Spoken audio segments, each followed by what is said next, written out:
Hello guys, welcome back to the channel. 9 Miles Up here, and I thought I'd take up a video request today. Someone asked for a vertical speed approach, and I think it's quite a interesting topic.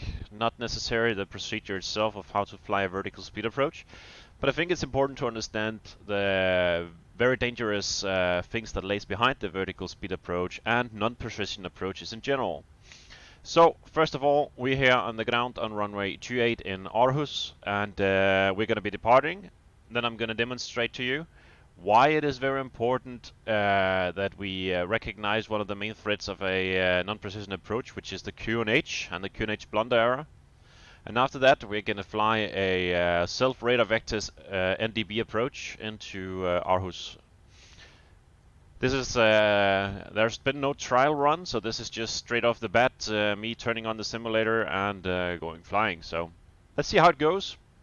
So we are on the ground here. Let's depart out of Aarhus and then let's demonstrate the QNH Blunder Error. Good. So parking brake released, and we can go depart. Let's just do a quick config check. We have a master caution. That is the overwings. There we have the pins. Let's go 40% stabilized and set takeoff thrust.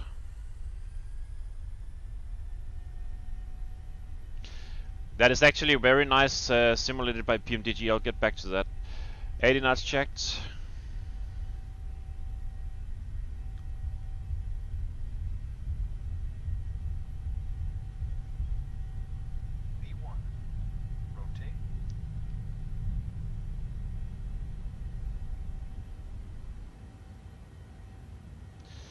Gear up.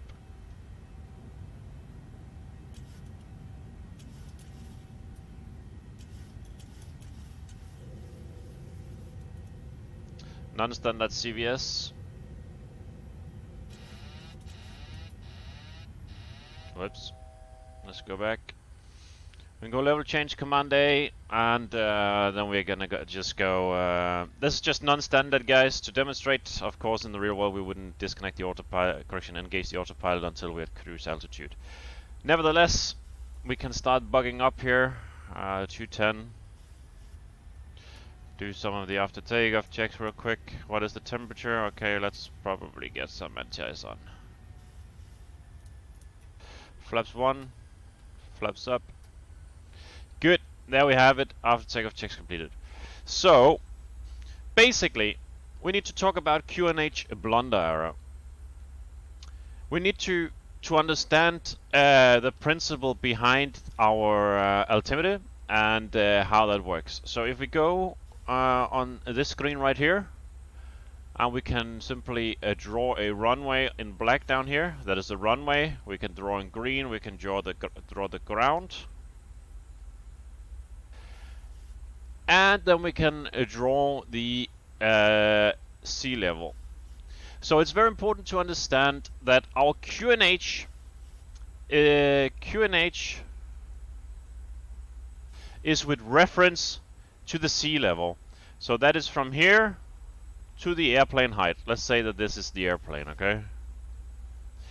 So this is what our altimeter shows. So if the runway goes up, the altimeter will not reach 0 when we land. If the airport's elevation is close to the sea level, then the altimeter will reach close to 0. In our case, the elevation in Aarhus is 82 feet. So these two are very, very close to each other, and that will indicate that our altimeter will reach approximately 82 feet when we land. Good, so now we understand the QNH. Now we need to understand the QNH Blunder Error, okay? So basically, if we redo this drawing here with a runway, then we take the blue now is going to be our optimum 3-degree descent path. Not necessarily a straight line. Good. And what we're going to do also is we are going to draw a purple line. That's going to be the threshold elevation of the aerodrome, and then we're going to draw a red line, which is going to be our flight path altitude. I'm gonna move this one a little bit down. Good. So with this, we can go back to the simulator and open up the charts for Aarhus to make sure we understand what exactly we're drawing here.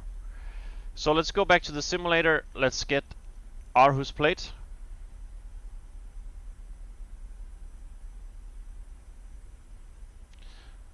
We have a master caution. We'll just disregard this for now. It's the off-scheduled descent, so it's not anything in particular.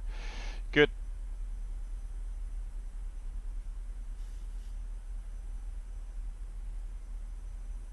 So let's take the approach plate here for, let's say, runway 28 left. There you go. Good. So what we can see here is this approach starts at 2,000 feet. So that means our altimeter is going to read 2,000 feet when we need to start our descent. So with that, we go back here to our explanation tool, and where is our drawing? There it is. And we can write 2,000 feet up here. Good. So we know the approach starts here at 2,000 feet. But what is 2,000 feet? 2,000 feet is, if we divide that by 27, because that's per feet, okay? So 2,000 divided by 27. So 2,000 feet means that it is 74 increments of 1 hectopascal. But we need to remember that hectopascal is a measurement of pressure, and it is influenced by temperature as well. And pressure is measured in a distance behind isobars. And an isobar is like a pressure layer of the atmosphere. So if we take, for example, let's take a contrasting color here to draw the isobars. So close to the ground, the isobars will be pretty close together. But further up in the atmosphere, there will be more and more and more distance between the isobars, right? So that means the difference in altitude read out by the altimeter is going to increase significantly in the change of altitude. It also means that if we set the incorrect pressure setting, we might have a problem. So today, our QNH at this isobar right here is 1007. That is the correct isobar for Aarhus. That means that if we fly at 1007, we are 2,000 feet above the sea level. And it means that if we descend towards the runway on a path, it means that at 82 feet we will be at the same level as the runway. Now, what would happen if we set, for example, 1015 maybe? So let's imagine up here that we set QNH 1015. The difference between 7 and 15 is 8. 8 what? Well, 8 hectopascals. 8 hectopascals, 27 feet per hectopascal. So 27 times 8. That's going to be a difference of 216 feet. Great stuff. So if we, for example, set 1015 in the altimeter setting, we would actually tell the airplane that we were maybe up here. Alright? So the airplane now thinks we are up here, and it wants to descend down to this point. Right? Correction, climb back up to this point. So let's try it in the simulator. Let's go back here. Alright, let's have a look. I'm going to remove this one. So we can see we are 2,000 feet on QNH 1007. This is the correct setting. But let's try and set 1015. What happened to the altimeter? Whoops. We have now 2,220 feet indicated. But remember, our true altitude over the ground was what? It was 2,000 feet, right? So now we're actually giving the airplane false information, and the airplane don't know anything. It doesn't know shit. So it wants to descend to maintain 2,000 feet because we have 2,000 feet selected, right? So now what happens is, if we go back to our explanation tool, you can see we are in fact at 2,000 feet at this point right here, right? But we told the airplane we were all the way up here, but in fact we were down here. But now the airplane thinks it needs to descend to this point to be at 2,000 feet. So that means our true altitude above the ground has decreased significantly. This is very dangerous, and I'll show you exactly why. So now we're going to do a non-precision approach. We go back to the normal setting here, 1007. That means our indicated altitude is now correct and corresponds to the true altitude outside. 1760, okay? Good. So 1760, that means we need to climb back up to 2000 in order to maintain our 2000 feet.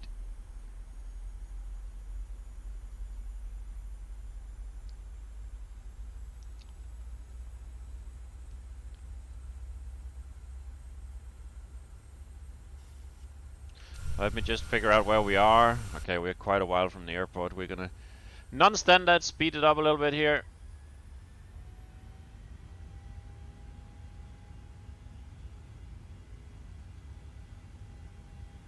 Tie above 10, or we can get the anti-ice off.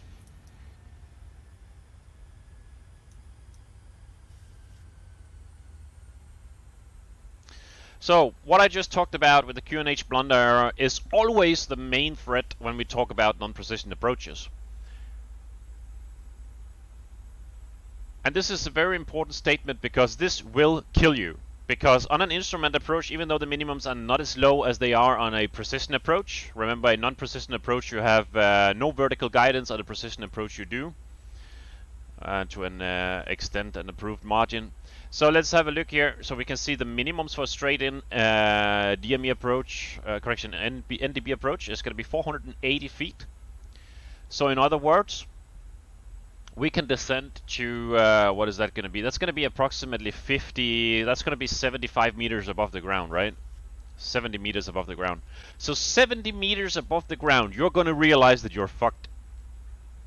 We could potentially be IMC descending on this path right here, and apparently we've started the descent way too soon, because we maybe have an indicated altitude of maybe 1,500 feet, 1,600 feet, and start the perfect 3-degree glide path, all indications correct, all altitude checks versus distances correct, and then at some point we're gonna reach the ground and we'll see no runway because we've set the wrong QNH.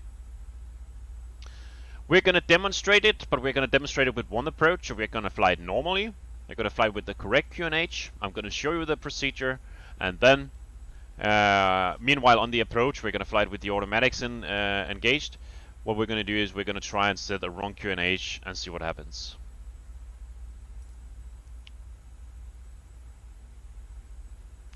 But as you can imagine with this, hopefully it made sense. As you can imagine, the dangerous scenario is if you set a too high QNH.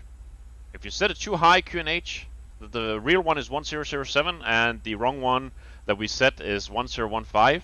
That means we're going to be way too low and see no runway. That is the dangerous one. That is the killer. If we set a too low QNH, 997 for example, that means that we will be way too high above the ground when we see when we get to our missed approach point. And at that point we will perform a missed approach, and at this point we will start, okay, what happened, and we will probably rectify that there was QNH Blunder Error involved, and set the correct QNH and fly another new approach and get down and land safely.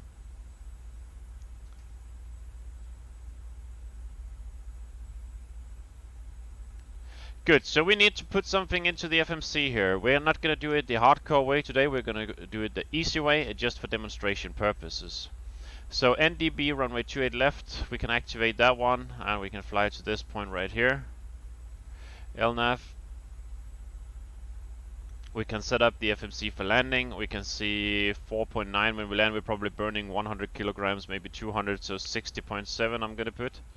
60.7, let's just go flat 40, wind correction +5, and let's do auto brake 3. Good. Minimums for the approach is going to be, let me find it right here. 480 we talked about.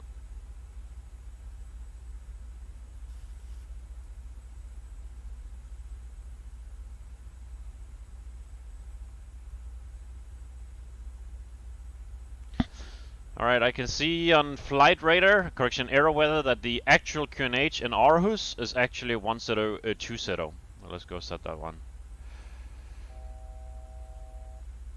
Good. So now we have everything set up correctly.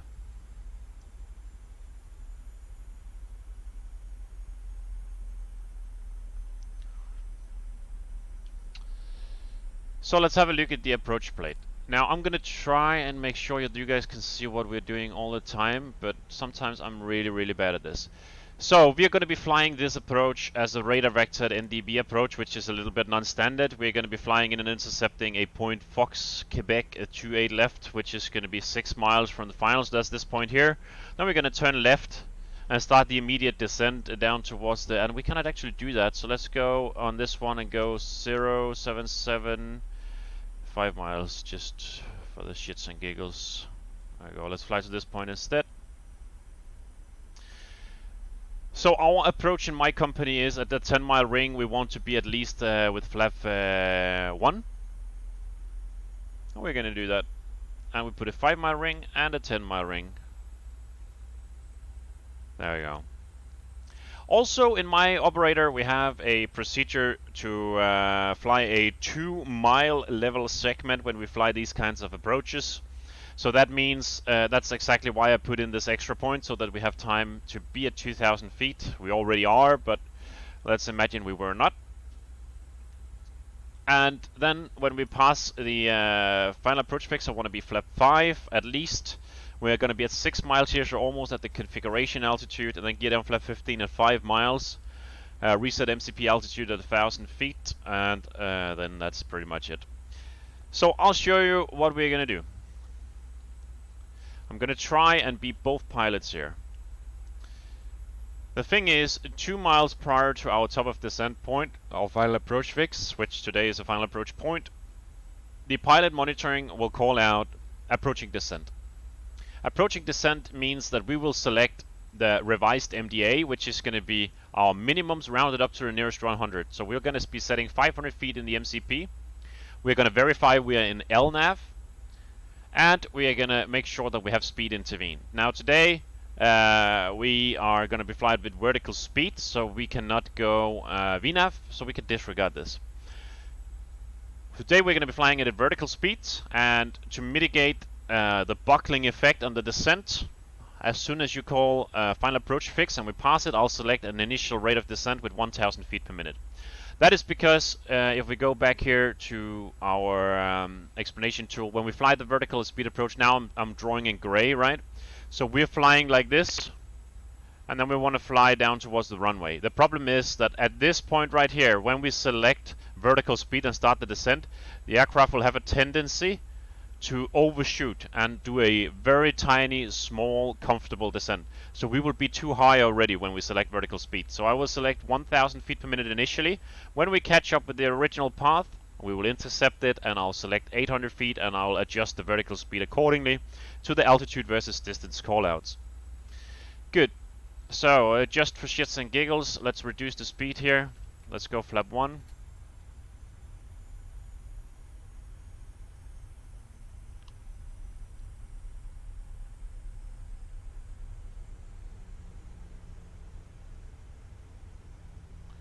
Let's go flap 5.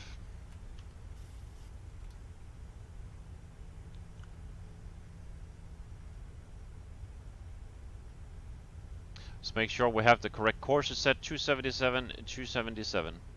Now make sure today that you pay notice to the PFD where we have the ILS tuned as well, because we need the DME, but we cannot use it because this is an offset track. The runway heading is 277 and we have 270 on the approach track, so this is an offset approach. Great stuff.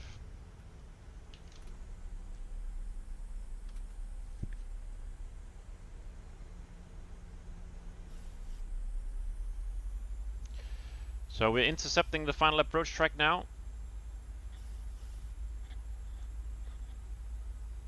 Actually, it's not going to be the entire approach track because we're intercepting from the north. So disregard that. First at Foxtrot Quebec 28, we're going to be on the final approach track.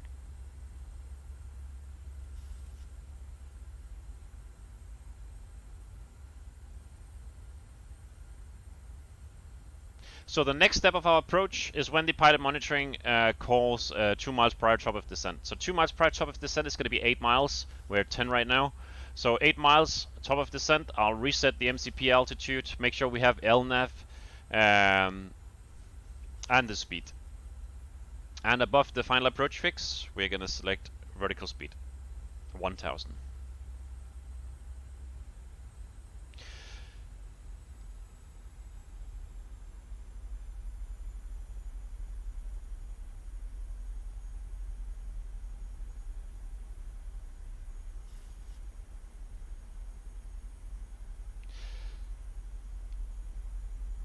Eight 5. So we're 2,000 feet, we're 8 miles out, everything's looking really, really well.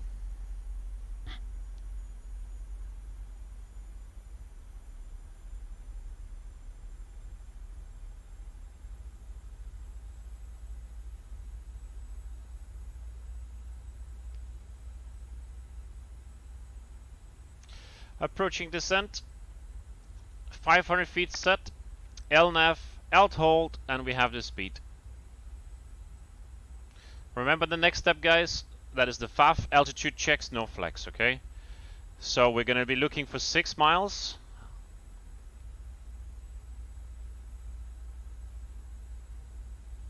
.6.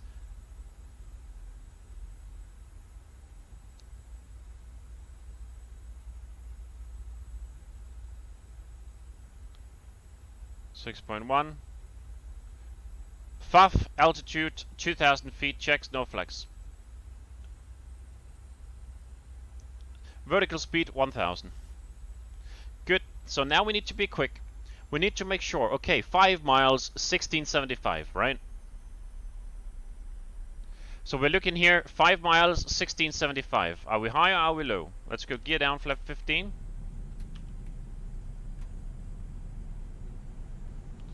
Five miles, let's pause. 5 miles, we are at 1620. 4.8 actually, 1620, and we need to be at 1675. So 4 miles, we need to be 1355. So 1355. So we can reduce the rate of descent now. Let's go 700.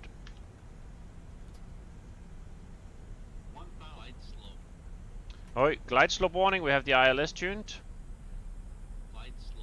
Glide slope warning, we have the ILS tuned, so we are now, let's wait to 4 miles, disregard the warning. 4 miles, 1380, 4 miles, 1355, so we're actually 30 feet too high, right? So we need to be at 1355, and we are at 1380, right? So we are 30 feet approximately too high. Let's go pause real quick and let's go have a look outside. Does this seem very high in a 737 on a 4 mile final to you guys? It doesn't to me. Let's look at the runway from a cockpit perspective. We have 4 reds. 4 reds. We're way too low. What has happened? Well, what has happened is when I set terrain noted, I didn't really note the terrain. Because you can see our descent path here is wrong. You can also notice we get the glide slope warning because today we're lucky we have an ILS tuned, so that means we have a backup reference system, so you can see we're way below the glide path. But when we read out the altitude versus distances, everything was correct, right? So we had 4 miles 1355, 1380, so we're looking good here. Everything's looking well here. Everything is looking well over here. So what went wrong? What went wrong is when I said the correct QNH was 1020, it was actually incorrect. The correct QNH was 1007. So look at this. We are actually above the ground less than 900 feet right now. We should be above the ground 1400 feet. So we are almost 500 feet too low, right? So this is QNH Blunder Error and why it is extremely dangerous. Good. So what we're going to do now is we're going to disregard. We're going to, okay, I'm going to keep this one extended. And then we are going to fly this approach to its finish. We're going to try and make sure we can safely get this aircraft on the ground. So let's unfreeze the simulator. Let's reset the missed approach altitude 2300. We can disconnect. There we go. And we can start correcting.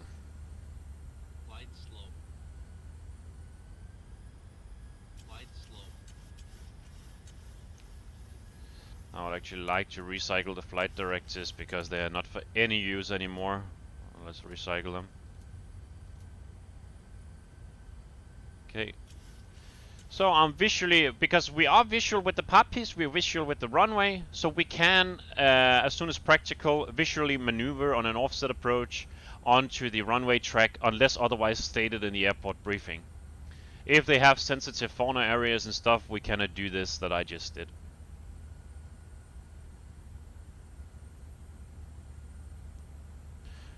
Alright, so now that we also have the ILS tuned for the DME, we can right as well use it as a reference, so we can see that we're coming back nicely on path.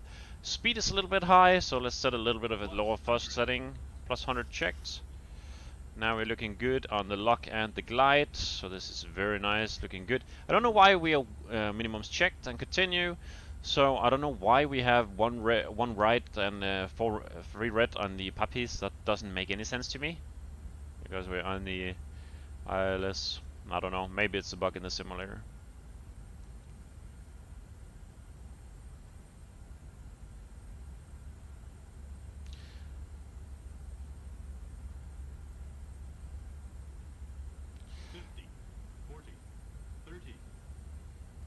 Check. Close. Hold the attitude. Okay. We forgot to arm the speed brake. They come up with the reverses. Speed brakes up, reverses normal, and we have 72%. 100 knots, 80 knots, 70 knots, and 60. Auto brake is disarmed, and we come to a stop on the runway. We can set the parking brake. Good. So guys, the important lesson of this one is make sure we have the correct QNH. First of all, when do we expect the 2500 feet call? We expect that approximately 7 miles from the airport. Today was a bad example because we were at a platform altitude of 2000 feet throughout the approach. Had we been on a continuous descent, or at least almost continuous descent, as we do require a 2-mile level segment in the VS approach, we would of course be able to recognize, okay, 2500 feet came a little bit early, so something is wrong. 2500 feet, we expect that approximately 7 to 8 miles above the ground. Furthermore, make sure if we do have an ILS or something like this, that we cross-check it on the PFD. When we have, for example, set up the VSD, we need to notify when we call terrain noted that the runway in white is actually depicted on the terrain floor. If it's not, something is usually wrong with the QNH, and that's a great indication that we should contact ATC to get it confirmed. And third of all, use the ground reference. Look outside. If it looks wrong, something is maybe wrong. It's better to go around and justify to your chief, okay, we made a go around, things didn't look correct, than it is flying into the ground because the instruments look right, it said we were at the right altitude, yes, but right now the airport is 120 feet. If I hear, instead of 1007, I hear 1027, and I set that one, you can see we're going to mess up really badly. It's a difference 500 feet right there, 540 feet. Don't rely too much on that. Do your cross-checking. Always make sure you can sit in the room and argue and not necessarily be dead, and make sure other people find out why you cannot argue anymore because you messed up. QNH Blunder Error there for you. It counts into all non-precision approaches. I hope you liked it. Make sure to leave a comment down below, and if you have any video requests, make sure to ask below, and I'll try to make my time and accommodate your wishes. See you next time, and bye.